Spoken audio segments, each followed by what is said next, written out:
Юу вэ YouTube? Интернет теори тавтамжил. Шинжлэх ухаан математик судалгаа шинжилгээ оролцуулан бидний хариулт олж авдаг сууг.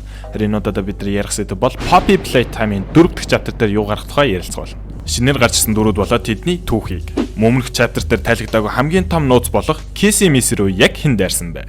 Энэ бүгдийг бид нар бичлэгийнхаа төгсөлд мэдэж авч чадах нэ. Тэгэхээр subscribe дарахаа бити мартаарай. Poppy Playtime-ны аль хэдийн 2 трейлерээ засчихсан. Тоглоом дараа жилийн 1 сард гарахаар басан гарсан даруйда YouTube, TikTok, энэ тентгүү шуурх нь ойлгомжтой. Тэгэхээр chapter 4 дээр судалсан бүх зүйлсээ та бүхэндээ хүргэж байна. Хамгийн их нь мэдэгдэж буй зүйл бол мэдээж Yarnaby. Yarnaby бол antagonist буюу эсрэг талын гол дүр. Энэ тоглоомд одоогоор мэдэгдэж байгаа 2 дүрийн нэг нь. Гэтэ тэрнээс илүү олон дүрүүд гарч ирэх нь ойлгомжтой. Жишээлбэл Nightmare Critters, Pinosaur. Нэр нь мэддэхгүй айлхагч мангас. Гэхдээ энэ бол бүгд дараа нь ярих асуудал. Ингээд Yarnaby руугаа эргэн орцгоё. Yarnaby нь Yarn буюу утас гэсэн нэрнээс улбаатай бөгөөд Catby, Catnap хоёртой адилхан мууран. Гэхдээ бодит муурнаас ялгаатай нь тэд эзэндээ маш үнэнч. Гаднах төрхөөс нарах юм бол улбар шар болон толгоогоо тойрсон солонгын 7 өнгөн үстэй. Тэгэхээр ерөнхийдөө бол арслан утас хоёрыг хослуулсан мангасаа гэсэн үг. Эхлээд хүн харахад энгийн нөхөрсөг өхөөрдөн боловч амаа нээх үед бодит төрх нь гарч ирнэ. Энэ нь Bendy-гийн эхний хэсгээс эсвэл Isaac the Lion гэх хүүхдийн нэвтрүүлгээ санаавсан байх болзошгүй. Prisoner's Profile. Yarnaby-гийн нэрийг Queen Nevidson гэдэг. Тэрээр хүн байхдаа маш нэгэн сонирхолтой зуршил байдаг байлаа. Тэр нь зарим зүйлсийг илүү үзэсгэлэнтэй болгох нэрийдлэр толгоог нь сольдог. Мөн тэрээр үндчин хүүхдийн нэг байсан. Тэгээд түүнийг Playtime Co-гоос өргөж авахар болсон. Өргөж авсан даруйда түүн дээр маш олон тестүүд бүглүүлж байсан ч Yarnaby ихэндээ албаар муу авч өөрийгөө хоошин татаж байсан юм. Олны араа дуртахгүй гэж.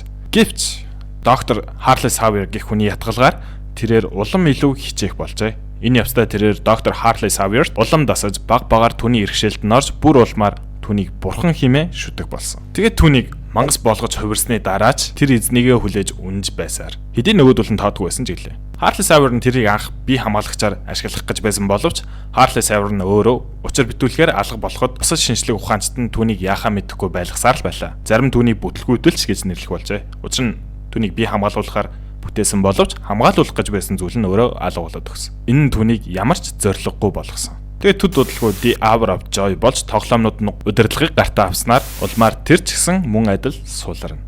Бусад тоглоомудаас ялгаатай нь тэр хурдан бөгөөд уян хатан. Мөн түүний нүүр нь голоороо салах үед маш хурд шүднүүд гарч ирнэ. Энэ нь түүний юм нуух чадалтайг илэрхийлж байна. Тэгэхээр нөгөөдөлөөсөө хамаагүй илүү ухаалаг болж байна гэсэн үг.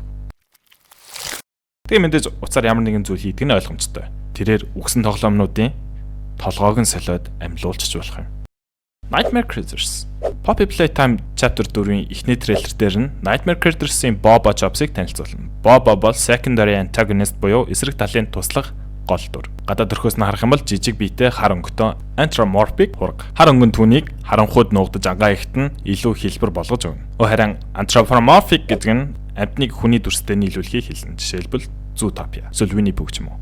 Бас нэгэн сонирхолтой зүйл гэх юм бол энэ дүрийг зөвхөн Poppy Playtime-ийн талаар бичлэг оруулдаг Sheep Rampage сувгнаас санаа аван хийсэн гэх цуу яриа бий. Учир нь Mob Entertainment нь YouTube руутай нэлээд ойр ажиллах дуртай. Тэдний сайтн дээр нь хүртэл бидэндээ цуг ажиллах бол холбогдорой гэсэн линк байдаг. Угаасаа хин эндээ тусдаа зүйл хийж байгаа. Нэг нь үнэгүй сурталчилгаа, нөгөөдөг нь болохоор тэгээд контентын санаа. Critters гэдэг нь 8 өөр өнгөнөөс бүрдсэн постертай. Энэ тэдгэрийн дүрүүдийг илэрхийлнэ. Жишээлбэл Critters гэх үгийн ягаан өнгө нь Rabby Baby, шар өнгө нь Icky Wicky, ногоон өнгө нь Alistair Gator, улаан өнгө нь Simon Smoke, үзмийн ягаан өнгө нь Poi, усан цэнхэр өнгө нь Twilly, ногоовтор өнгө нь Maggie Mako, хар өнгө нь мэдээж Boba Chops. Boba Chops-ын талаар сонирхолтой баримт гэх юм бол баруунууд ихэвчлэн хар хоныг мууяр илэрхийлдэг. Мөн зарим улсуудад аль шоптер хүүхдийг хар хонь гэж дууддаг. Жишээлбэл тэр ч гэрийнхаа нилээн хар хонь шүү гэж. Тэд Smiling Critters-тэй төстэй боловч тэдний яг эсрэг юм. Жишээлбэл Dog Day нөхөрсөг, нээлттэй зантай бол Boba Chops бол үгүй.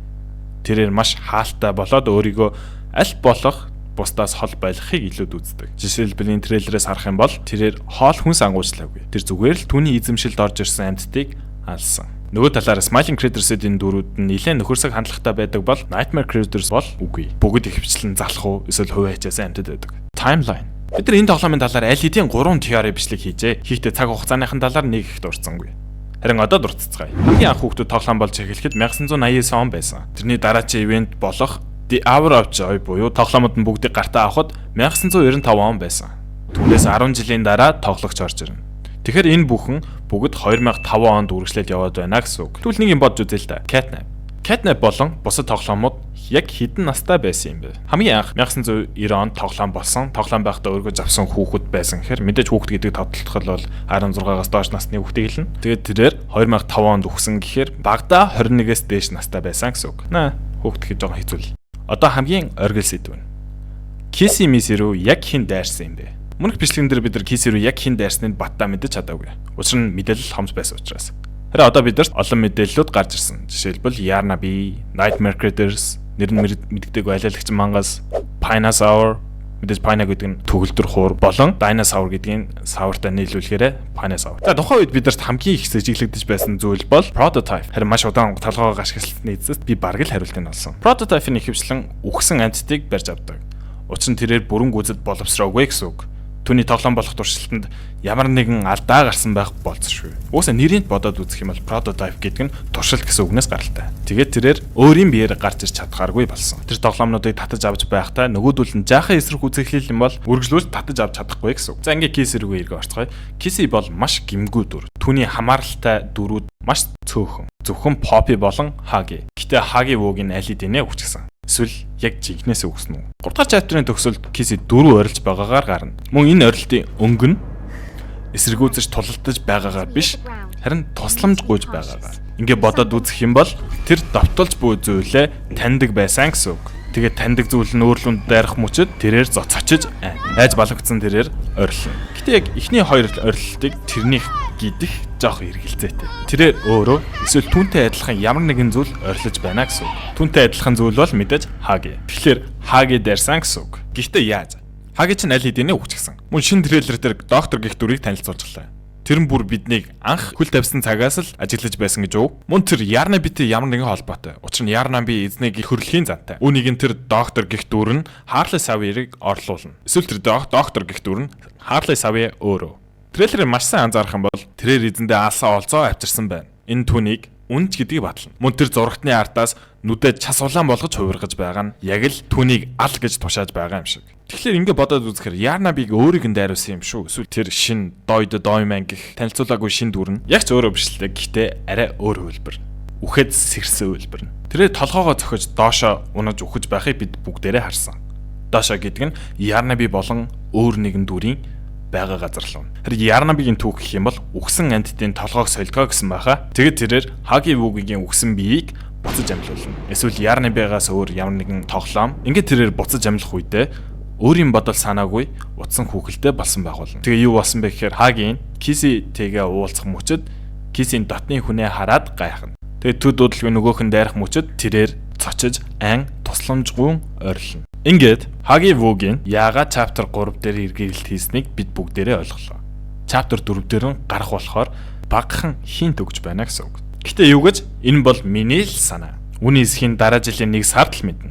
Одоогоос бараг сарын дараа. Мөн chapter 4 нь хамгийн сүүлчийн тоглоом бол мэдээж биш. Тэд доктор гихшин дүрийг танилцуул. Энэ ерөнхийдөө бол Prototype-ыг орлох зорилготой. Prototype-ыг хамгийн том боссоо болгоно. Түүний өмнө арай жижиг босс. Тэр нь л мэдээж доктор. Доктор нь Yarnaby-г удирдна. Яг л Prototype Catnap-ыг удирдахтай адилхан. Мөн та бүхэн өөрсдийн теоригооч доор бичээрэй. Мөн би их залхуу хүн болохоор Facebook юм уу Instagram-аар өөрийн илүү их мэдхийг хүссэн тоглоомныхоо саналыг явуулаарай. Ингээд дараагийн бичлэгээр уулзлаа. Түр баяр та. Дахиад хэлэхэд энэ бол теори. Мөн би бид бүгдээрээ теористууд.